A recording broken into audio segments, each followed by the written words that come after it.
May I have your attention, please? The following is not the real Jeff Foxworthy.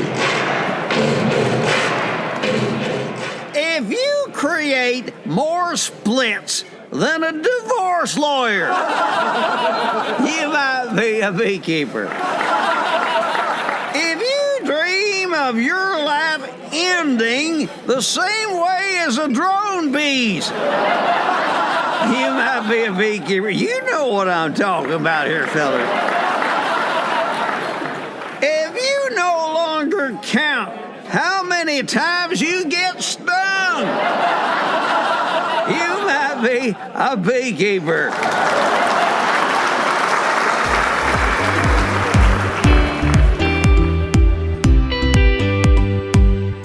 Welcome to Bee Love Beekeeping, presented by our good friends at Man Lake.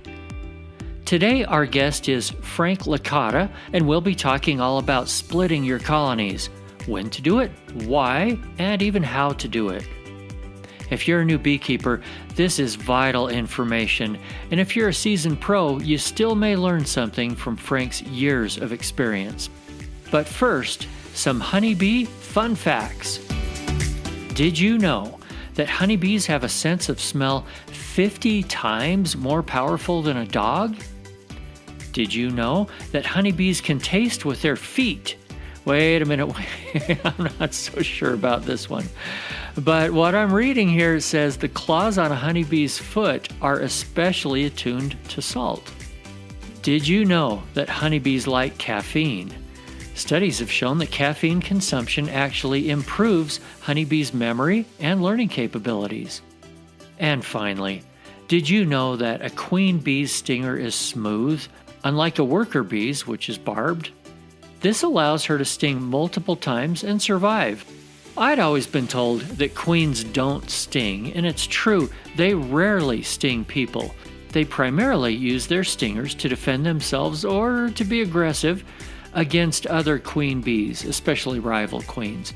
And that's why their stingers are designed to sting multiple times without it killing them. Before we jump into it, I'd like to give a quick shout out to Vita Bee Health for their support of this podcast. Vita's Varroa Control range of products includes Apistan, Apigard, and now Viroxan, extended release oxalic acid strips. Thanks, guys. Now, let's have a chat with Frank. I'd like to welcome to the show today Frank Licata, coming to us all the way from, are you in Pennsylvania? Yes, I'm in northeastern Pennsylvania. Well, it looks like you're in a beautiful cabin. I'm just trying to picture the snow, the mountains, that kind of stuff, but it's springtime. Right.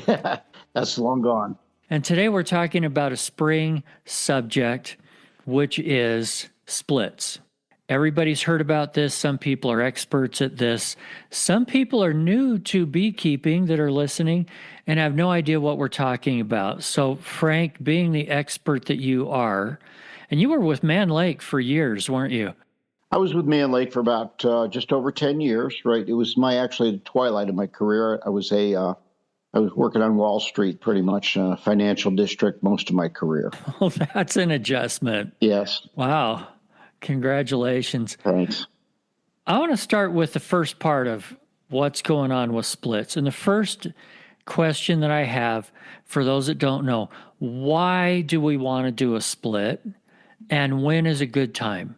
Okay. The reason why we want to do a split is bees have this natural instinct to propagate themselves. One way of doing that, they have a few ways, but one way is by swarming, that's where 60% of the bees in the old queen actually leave the hive.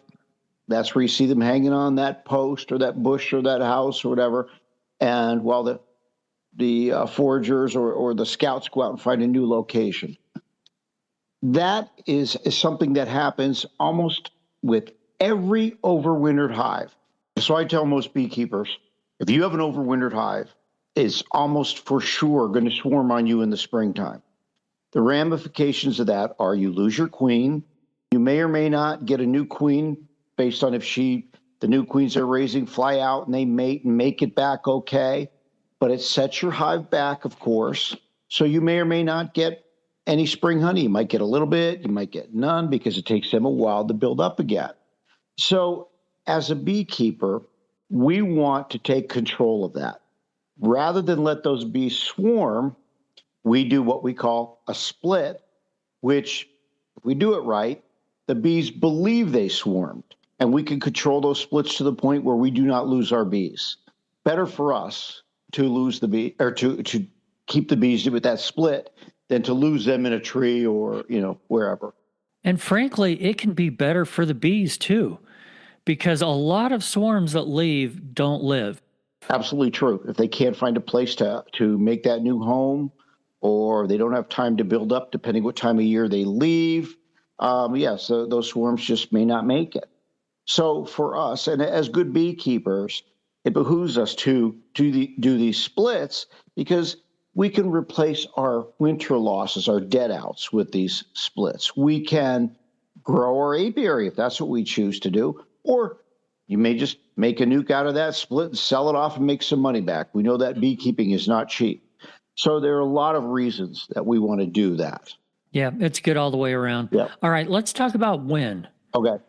I mean, you and I are in colder climates, but some people in the U.S., and we have listeners all over the world, if you're in an even warmer climate, you may be past the best time to split already. If you're in a cold climate, it's coming right up. Well, I'll agree with you somewhat on that.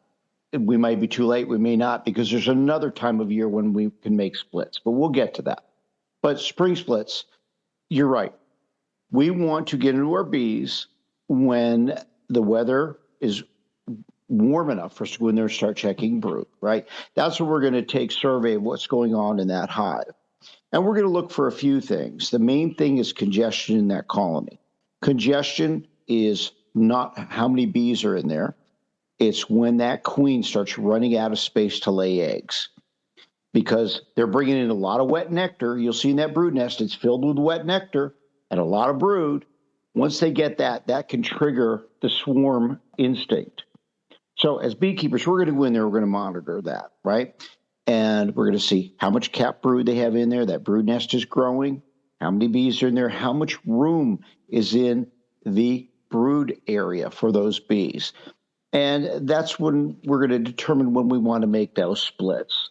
We don't typically want to wait till the bees start thinking, hey, I'm going to swarm and start making swarm cells. We want to do it before that. For instance, in my area, usually about the 15th of April, I know I have to go in there and start checking brood, right? Because the bees need a few things, obviously. They need some brood going before they're going to swarm. They also need drones. They will not swarm without drones. They need drones, obviously, for those virgin queens they're making. So we look at those drones. When we start seeing drones in that colony and a lot of brood, a lot of bees, congestion, then we know it's time to maybe make that split before the bees do it. So why don't we wait to see swarm cells before we do that? Well, the problem with that is if you wait too long and they have capped swarm cells, you can come in and make that split no matter what, or you cut those swarm cells out, which is what a lot of people do. If there's one capped swarm cell in there, the bees are going to swarm anyway on you.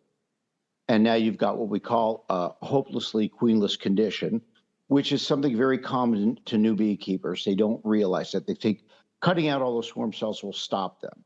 It won't in a lot of cases. So it's better for us to be proactive and make that split.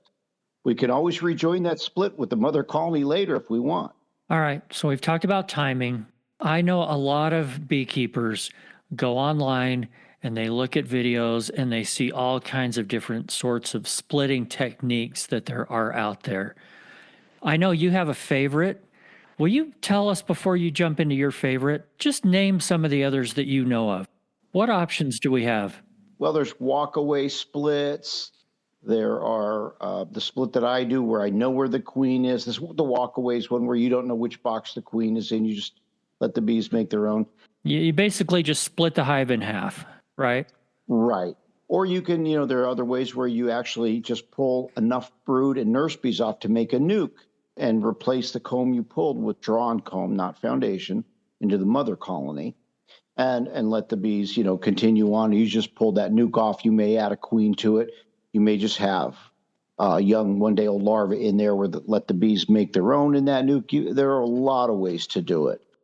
If you get a hive that you're too late and it's got all kinds of queen cells in there, capped queen cells, you can pull out a couple of frames, 3 frames, and put it in a nuke box, another 3, put it in another. You could split that colony up into 3, 4, 5 nukes, and then wait a month. See which ones made queens. If they didn't, you can rejoin the ones that didn't with the ones that did. So there are a lot of options, and making nukes and splits is much easier than the average beekeeper thinks. Really, really easy. And I love your simple method. And I think you called it the easy split or something like that. Also a shakedown split. Yeah, something. I forget what it is. There's all kinds of names for it. You can trademark it, make T-shirts if you want. Yeah. Well, I didn't invent it. I've seen it. I saw it somewhere else as well when I was much younger. I just call it the shake split because the simplest way to describe it is we've got, in this case, say 2 deeps. And the bees, we've got a lot of bees, we've got a lot of brood. They are absolutely thinking, getting to the point where they're going to think about swarming. Where's my queen? I don't want to pull every single frame looking for my queen. What I'll do typically is I'll balance those boxes. So I'm going to, maybe the day before I'm going to make that split, I'm going to go through there and I'm going to make sure that I have some very, very young larvae in the top box, mostly open brood, but I want a couple of very young ones, and I'm going to have a couple of frames of cat brood in there as well. The reason why I want the young larvae in there is because that's where the nurse bees are going to go to and take care of. So I prep my boxes the day ahead.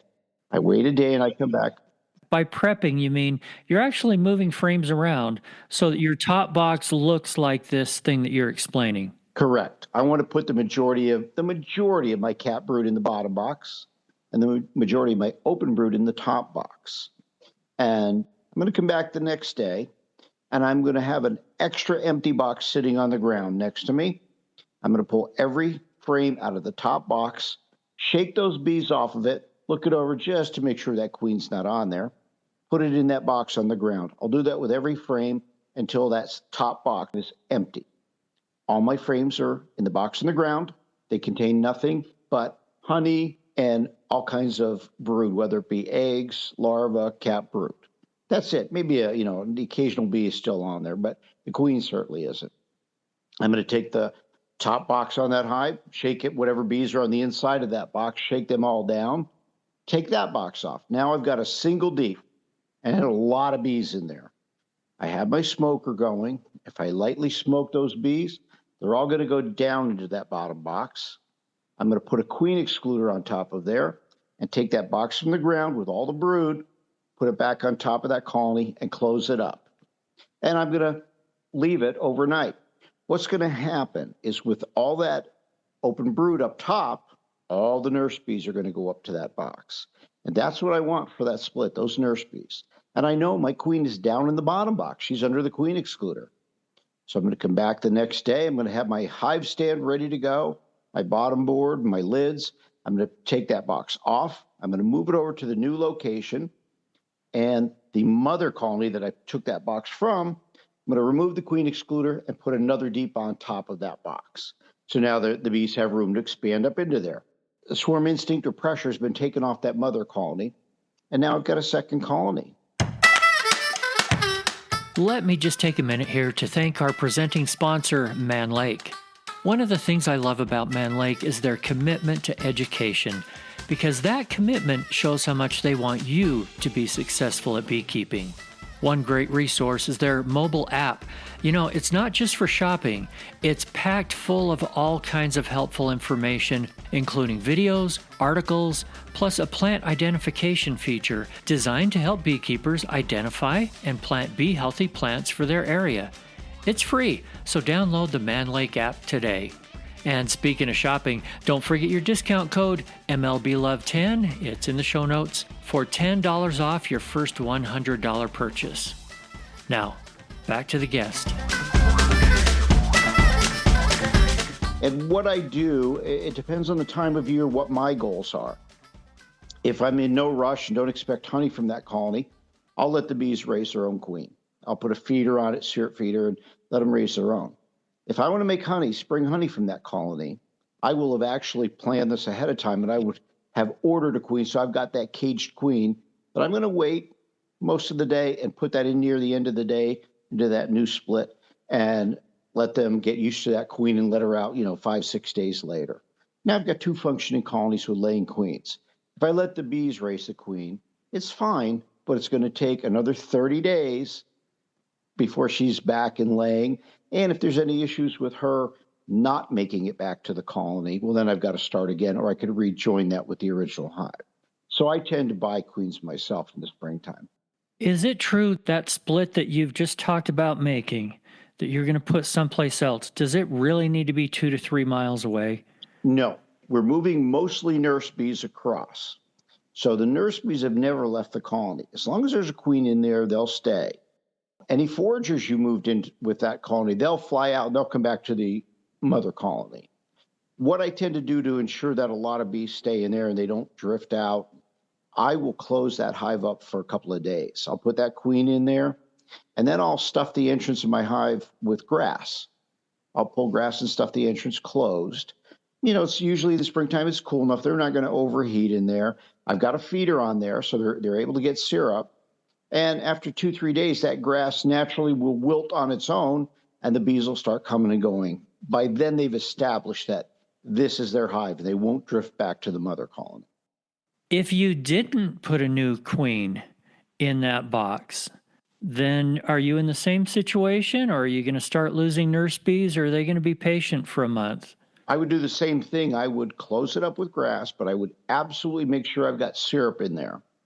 And at least a few frames. If I'm going to let them raise a queen, I want a few frames with a lot of pollen in there, because to raise a queen, they've got to make royal jelly.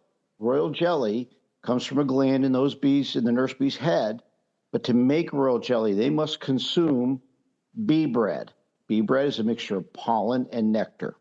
So I'm going to make sure they have plenty of both if I'm going to let them raise a queen.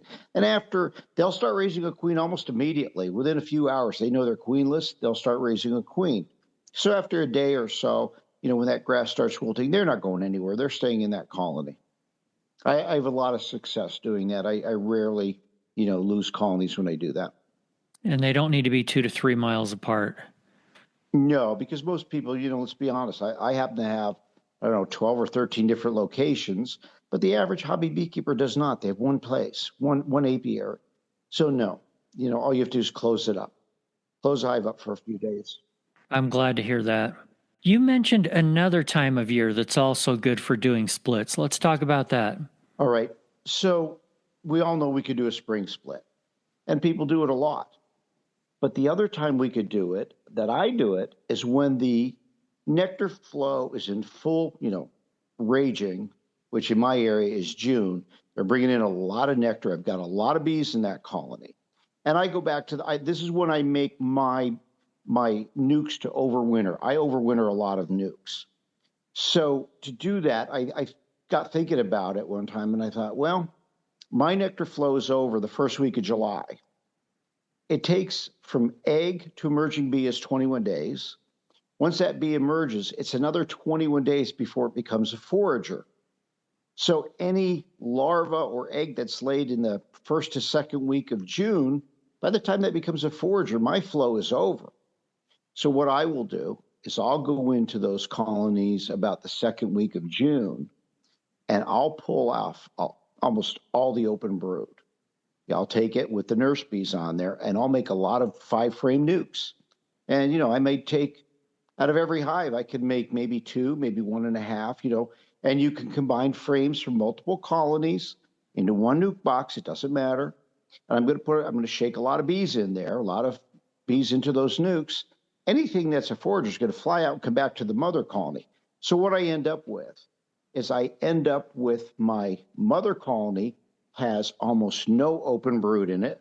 So all the nectar they're bringing in is going up to honey production. And my NUCs, they've got open brood, and I'm feeding them.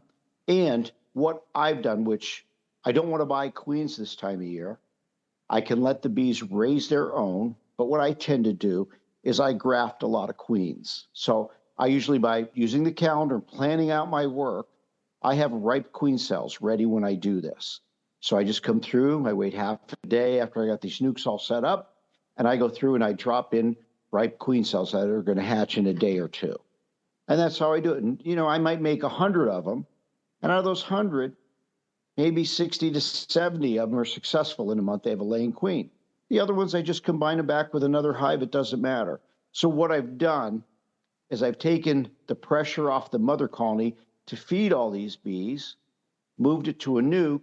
So my mother colony is doing nothing but putting up honey. And these NUCS are raising queens and they're starting to lay. She'll go out there, she'll mate, she'll lay.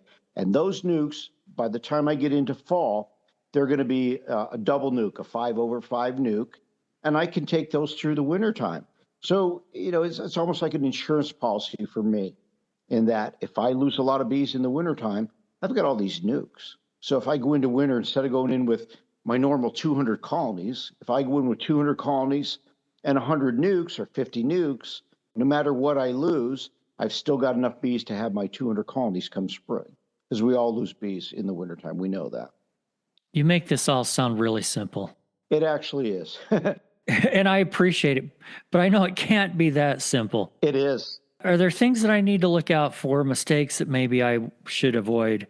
Well, yeah. I mean, I would say the most common mistake I see people do is when they make a nuke, they don't shake enough bees into that nuke because they get a lot of foragers in there that happen to be on the frame when they pull it, and those foragers fly back. You need enough bees to keep that nuke, the brood, warm in there. So you should, obviously it's much better if you either find your queen so you don't shake her into that nuke box. So you want to find her. Once you've got her frame, I'll go through that colony and I'll find that frame. I'll have an empty nuke box on the side and put just that frame in it with that queen so I know where she is. Now I could shake a lot of bees into that nuke I just made. The foragers fly back. That's fine. The nurse bees stay there. When I'm all done, I take that queen frame and put her back in. I know she's in the mother colony, and I know she's not in any of the NUCS I made. So that would probably be the biggest mistake people make is they do not put enough bees in that box. And they should, being that they're weak, feed them syrup, feed them sugar water. Don't give them, you give them a frame of honey. Bees don't raise brood off of honey. They raise brood off of nectar. They make wax off of nectar. So feed them sugar water. Those are it's really quite simple. I was when I was much younger, I thought it was this big complicated thing. And my mentor showed me and I was like, wow, that's all there is to it. And, from then on, I've never been out of bees. And by the way, you've got a good YouTube video on this, and I don't very often recommend YouTube videos because there's a lot of bad ones as well as the good ones out there. If people want to actually see how you do this very simple split, is it just under Frank Licata or is it under Man Lake? It's under Man Lake, and I don't believe I think it shows two boxes. One might be purple on the ground, two different high bodies. That's the start of it. It says making a split or something. And it shows it easy. And I tend in my YouTube videos, I tend to not put a lot of fluff around everything. I get right to the point. I don't want people to be bored. I'm just going to do it quick. And hopefully they see how easy it is. I just pulled up the video. It is a purple box on the bottom and a yellow one on top. Yeah, there you go. So if you find that, you've got the right one. That's right. It's under the Man Lake channel. Okay. Love it. Anything else we need to know about splits? I swear you've made it simpler than anyone I've ever heard before. It is very easy. And, all I think is people need to, don't just watch me. Watch 10 other people on there as well on YouTube. Read a few things and take the best of everything and put it together. That's what I did my whole career is I wouldn't just listen to one person because we all do things differently.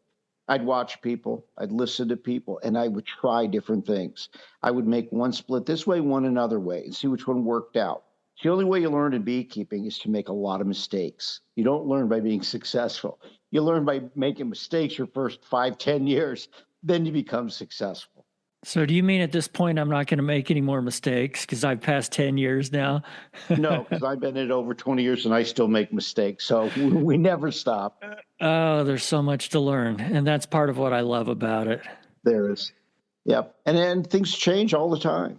Things I used to do even 10 years ago, I don't do anymore. I do something different. So Keep learning. Yep. I love the intuitiveness of it.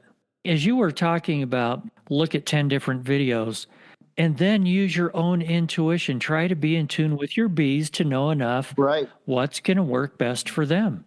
Right. What I do in Pennsylvania may not work in Texas and vice versa. So you've also got to take your location into account.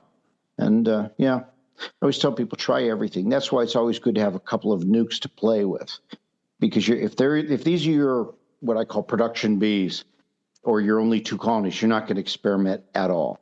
But if you have your 2 colonies and you got a couple of NUCS on the side, play with them. That's how you learn. Sounds great. Okay, it's time for you to give us a wild and crazy story. Have you thought of one yet? Well, yeah, we all like to have videos of us standing there with no protective gear on, going in our colonies, and we know that, okay, this time of year, the bees are... Don't do it. No, don't do it. I was like that at one time, and my experience was, so I needed a frame with some eggs on it. So I stopped at an apiary, and I thought, I'm not lighting my smoker, and I'm not going to wear my gear. I'm just going to pop the lid real quick and just ease out a frame. So I went to the hive and pulled one out. The bees were calm, pulled one out. There's no eggs on there. Put it back in, pulled the next one. There was none there. And the bees are starting to come up through the frames. Pulled the third one out, none in there. And just as I'm putting it back, they just came at me in droves. I was running through, it was a big garden, my neighbor's farm. I was running through that field, swatting and running and screaming. I think I got lit up about 40 times that afternoon, but yeah.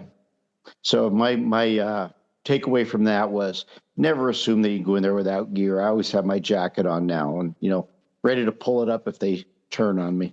Such great advice. Frank Licata, thanks so much. I really appreciate your time today. Sure, Eric. Thank you very much. Thanks again for joining us here on Bee Love Beekeeping, presented by Man Lake. Hey, if you wouldn't mind, please take just a couple of seconds here to follow or subscribe to this show and to share it with a good friend. I got thinking, have you ever wondered how much you actually love your bees? Tell you what, ask yourself this philosophical question for the day. Would I keep bees even if they didn't provide me with honey? Ponder on that, and we will see you next week.